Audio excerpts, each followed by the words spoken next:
Ego is the enemy. The fight to master our greatest opponent by Ryan Holiday. Do not believe that he who seeks to comfort you lives untroubled among the simple and quiet words that sometimes do you good. His life has much difficulty and sadness and remains far behind yours, where it otherwise he would never had been able to find those words. The words of Renier Maria Rilke. The Painful Prologue. This is not a book about me, but since this is a book about ego, I am going to address a question that I'd be a hypocrite not to have thought about. Who the hell am I to write it? My story is not particularly important for the lessons that follow, but I want to tell it briefly here at the beginning in order to provide some context. For I have experienced ego at each of its stages in my short life: aspiration, success, and failure, and back again and back again. When I was 19 years old, sensing some astounding and life changing opportunities, I dropped out of college. Mentors vied for my attention, groomed me as their protege. Seen as going places, I was the kid. Success came quickly. After I became the youngest executive at a Beverly Hills talent management agency, I helped sign and work with a number of huge rock bands. I advised on books that went on to sell millions of copies and invent their own literary genres. Around the time I turned 21, I came on as a strategist for American Apparel, then one of the hottest fashion brands in the world. Soon, I was the director of marketing. By 25, I had published my first book, which was an immediate and controversial bestseller, with my face prominently on the cover. A studio optioned the rights to create a television show about my life. In the next few years, I accumulated many of the trappings of success: influence, a platform, press, resources, money, even a little notoriety. Later, I built a successful company on the back of those assets where I worked with well known, well paying clients and did the kind of work that got me invited to speak at conferences and fancy events. With success comes the temptation to tell oneself a story, to round off the edges, to cut out your lucky breaks and add a certain mythology to it all. You know, that arcing narrative of Herculean struggle for greatness against all odds, sleeping on the floor, being disowned by my parents, suffering for my ambition. It's a type of storytelling in which eventually your talent becomes your identity and your accomplishments become your worth. But a story like this is never honest or helpful. In my retelling to you just now, I left a lot out. Conveniently omitted were the stresses and temptations, the stomach turning drops and the mistakes.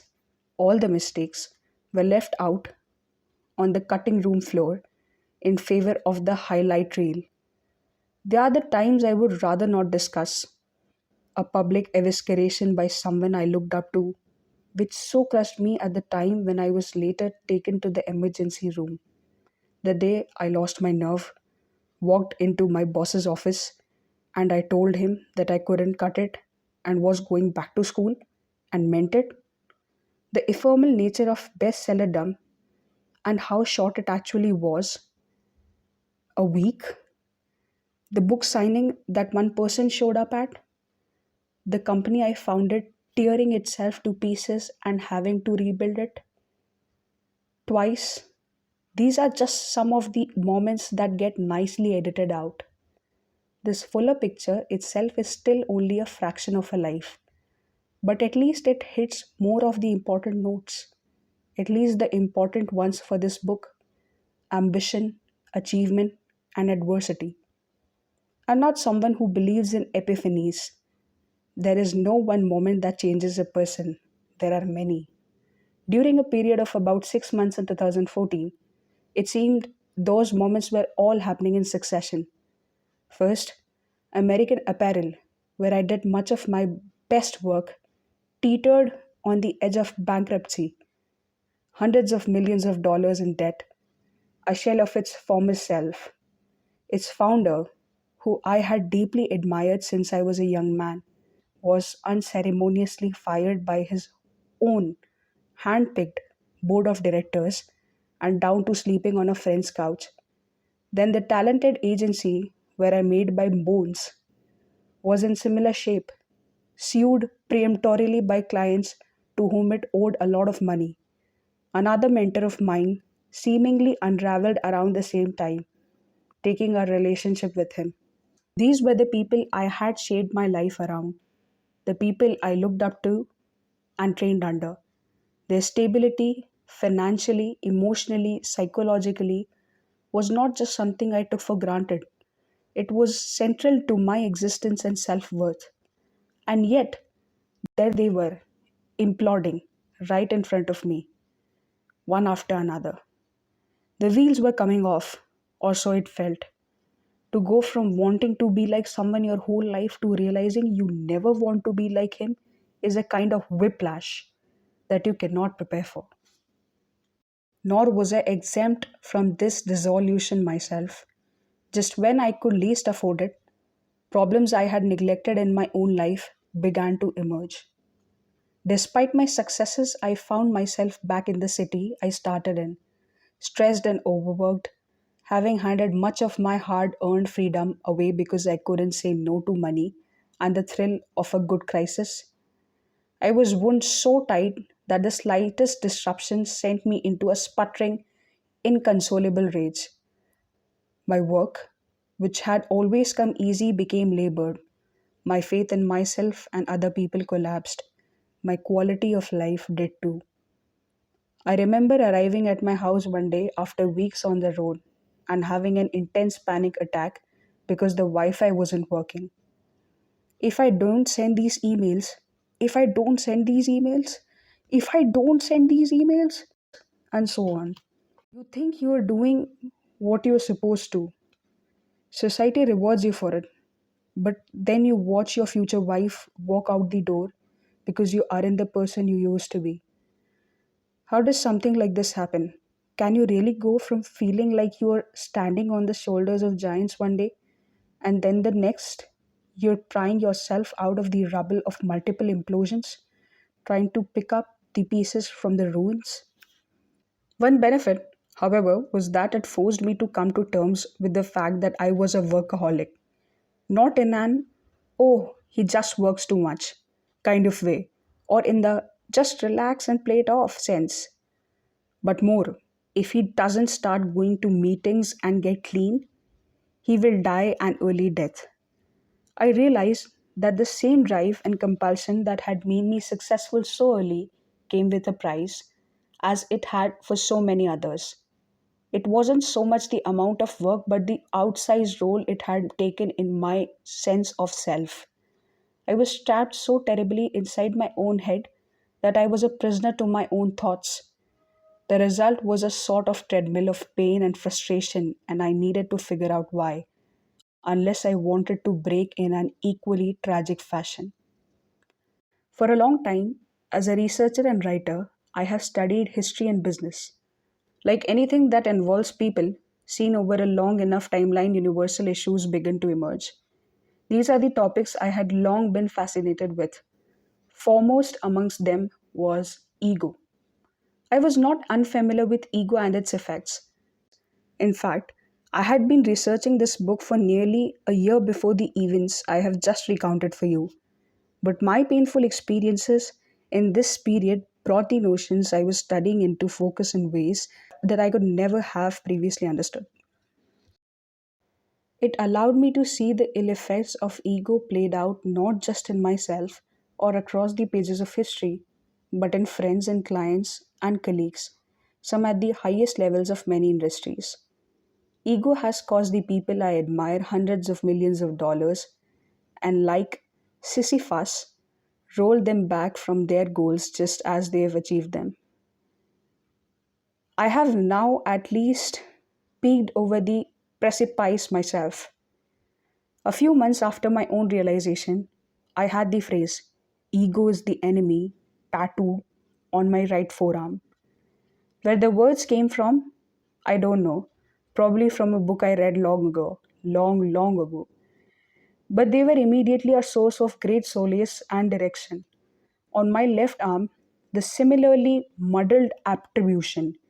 It says, obstacle is the way. It's these two phrases that I look at now, every single day, and use them to guide the decisions in my life.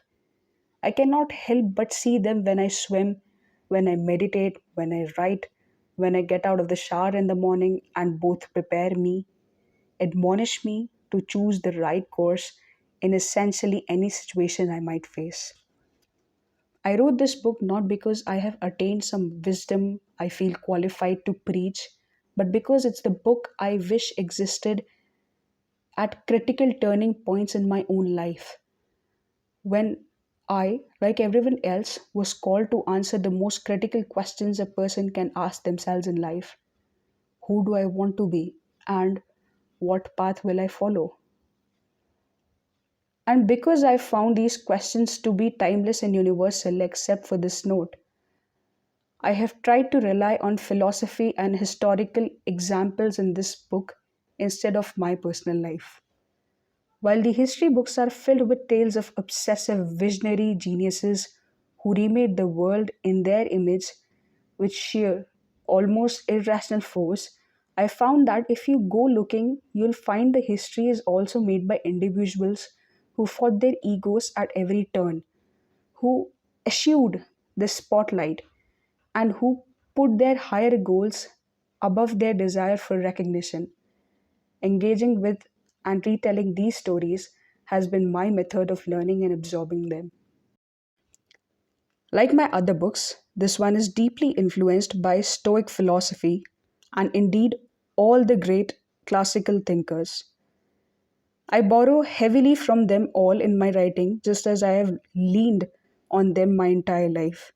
If there is anything that helps you in this book, it will be because of them and not me. The orator Demosthenes once said that virtue begins with understanding and is fulfilled by courage. We must begin by seeing ourselves and the world in a new way for the first time. Then we must fight to be different and fight to stay different. That's the hard part. I'm not saying you should repress or crush every ounce of ego in your life, or that doing so is even possible. These are just reminders, moral stories to encourage our better impulses. In Aristotle's famous Ethics, he uses the analogy of a warped piece of wood to describe human nature. In order to eliminate warping or curvature, a skilled woodworker slowly applies pressure in the opposite direction, essentially bending it straight. Of course, a couple of thousand years later, Kant snorted, out of the crooked timber of humanity, nothing can be made straight. We might not ever be straight, but we can strive for straighter. It's always nice to be made to feel special or empowered or inspired, but that's not the aim of this book. Instead, I have tried to arrange these pages so that you might end in the same place I did when I finished writing it. That is, you will think less of yourself. I hope you will be less invested in the story you tell about your own specialness, and as a result, you will be liberated to accomplish the world changing work you set out to achieve.